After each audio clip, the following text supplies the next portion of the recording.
The hash rate is spiking, almost there. Copy that, boosting the nodes now. Yes, it's confirming. We got it! If you saw Heather Morgan on the street in 2019, you wouldn't think international money launderer. You would think struggling influencer. Heather was everywhere.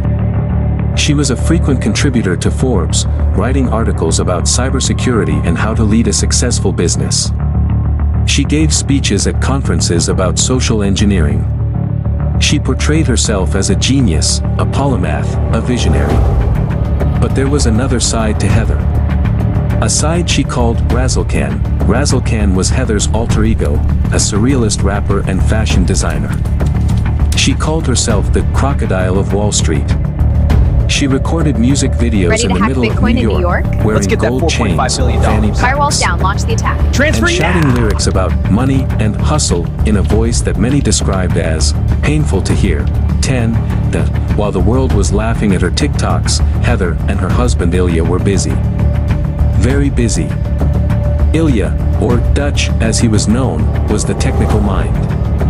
He was the one moving the stolen Bitcoin through thousands of tiny transactions.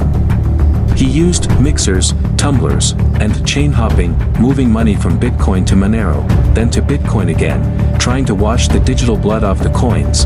They weren't just hackers, they were trying to become socialites. They used the stolen money to buy gold coins, which they literally buried in the ground or hid under their floorboards. They bought NFTs. They bought $500 Walmart gift cards. Imagine that, you have $4 billion in a digital wallet, but you're standing in line at a grocery store using a gift card because you're afraid to use a bank account. The tension in their apartment must have been unbearable. Every time there was a knock at the door, every time a siren passed on the street, they must have wondered, is this it? Did the ghosts finally get caught? For years, Ilya and Heather thought they were untouchable. They believed that the blockchain was a dark maze where they could hide forever.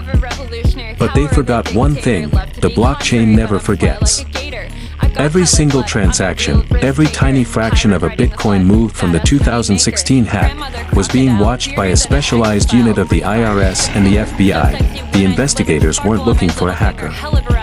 They were looking for a cash-out point. Ilya, despite his technical genius, started making small, human mistakes. He began moving stolen funds to accounts linked to their real identities to buy mundane things. We are talking about Uber rides, hotel stays, and electronics. To the FBI, this was like following a trail of breadcrumbs in a digital forest. The turning point came when investigators traced a portion of the stolen Bitcoin to a darknet market called Alphabet. When the feds shut down Alphabet, they gained access to its internal records. Suddenly, they had a link. They saw the ghost wallet interacting with accounts that had been verified with a New York IP address. The circle was closing. But the feds didn't just want a few accounts. They wanted the keys to the entire kingdom, the remaining $3.6 billion. They set up a 24/7 surveillance on the couple's Manhattan apartment. They watched Heather walk her cat. They watched Ilya go to the gym. They were waiting for the digital key. And they were about to find it in the most obvious place imaginable.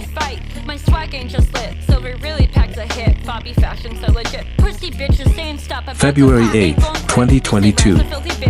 It was a cold morning in New York when federal agents executed a search warrant that would make history. They didn't just break down the door, they moved with surgical precision. Inside the apartment, the scene was surreal. Amidst the designer clothes and Razzlekhan's eccentric props, agents found a bug-out bag, a survival kit prepared for a quick escape. It contained burner phones, fake IDs, and $40,000 in cash. But the real treasure was hidden in their computers.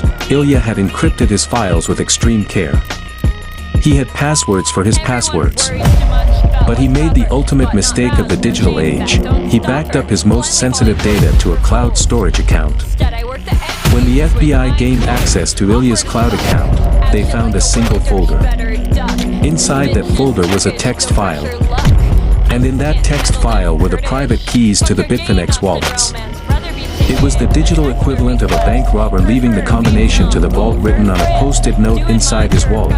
In one single moment, the US government seized $3.6 billion. It was the largest financial seizure in the history of the Department of Justice. The Crocodile of Wall Street and her Dutch husband were no longer ghosts. They were prisoners.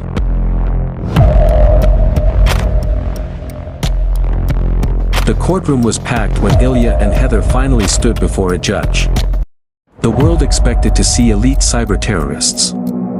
Instead, they saw a young couple who looked more like they belonged at a tech startup than in a maximum security prison. Ilya took the full blame. He admitted to the original hack, something the government hadn't even been sure he did alone. He described it not as an act of war, but as an obsession. Heather, the rapper, the influencer, the Razzlekhan, pleaded guilty to conspiracy to commit money laundering. The internet exploded. How could the girl who made those cringy rap videos be the mastermind behind a $4 billion heist? The irony was too perfect. Today, Ilya and Heather are serving their time. Their story has become a legend in the crypto world, a cautionary tale for anyone who thinks they can outrun the law on the blockchain. They prove that technology can help you steal, but it's your humanity, your ego, and your mistakes that will eventually get you caught. The bitcoins they stole have been returned to the system, but the legend of the billion-dollar couple will live on. It's a story of greed, cringe, and the permanent record of the internet. Thanks for watching this deep dive into the biggest heist in history. If you enjoyed this journey into the world of high-stakes cybercrime, make sure to hit that subscribe button. Tell us in the comments, was Heather Morgan a criminal genius, or just a girl who got lucky? This is, Stay Safe in the Digital World. In the summer of 2016, the world of finance changed forever, but almost nobody noticed it happening. On a quiet Tuesday in August, the digital vaults of Bitfinex, one of the world's largest cryptocurrency exchanges, began to bleed. It wasn't a physical robbery. There were no sirens, no shattered glass, and no getaway cars. Instead, there was a silent breach. A line of code was bypassed, security protocols were systematically dismantled, and within a matter of minutes, 119,754 bitcoins were sent into the void. At the time, they were worth around $70 million. A huge sum, yes. For years, the FBI and the IRS watched the ghost wallet. They saw the stolen fortune sitting there, cold and untouched. In the world of the blockchain, everything is public, but everyone is anonymous. The investigators could see the money, but they couldn't see the faces behind it. They called the hackers, the ghosts. Who were these masterminds? The cybersecurity world imagined a team of elite North Korean hackers or a Russian military unit. They expected professional soldiers of the dark web, living in bunkers and eating code for breakfast. But the truth was far more bizarre. The truth involved a quirky girl from New York who liked to wear colorful jackets and a quiet tech geek who looked like he couldn't hurt a fly. They weren't soldiers. They were a young, married couple living in a luxury apartment in Manhattan, walking their cat on a leash and eating at trendy vegan restaurants. How did two millennials from the Lower East Side manage to pull off the heist of the century? And more importantly, how did they think they could get away with it in a world where every digital footprint is permanent? To understand the downfall of Ilya Lichtenstein and Heather Morgan, we have to go back to the beginning.